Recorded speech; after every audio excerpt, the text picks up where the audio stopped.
انا مش عارفه اكلمكم بالخامة الشتوي ولا الخامة الصيفي. واللي ما يعرفش يعني ايه خامة شتوي او خامة صيفي يبقى ربنا رحمه، لان الشعب المصري من ساعه ما عرف هو بيتعالج لغايه دلوقتي. لكن اللي اعرفه ان لا يخضعن بالقول فيطمع الذي في قلبه مرض، واغلب الناس ما شاء الله دلوقتي قلوبهم كلها فيها مرض. المهم، ما طولش عليكم. قولي طولي.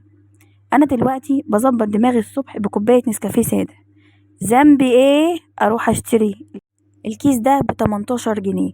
يعني الكيس فيه 18 جرام، يعني الجرام الواحد بجنيه. انا كنت بشتريه ب5 جنيه، وبعدين ب8 جنيه، وبعدين ب9 جنيه. اتفاجئ في خلال اسبوع التسعة بقت 18. ربنا يلطف بعبيده.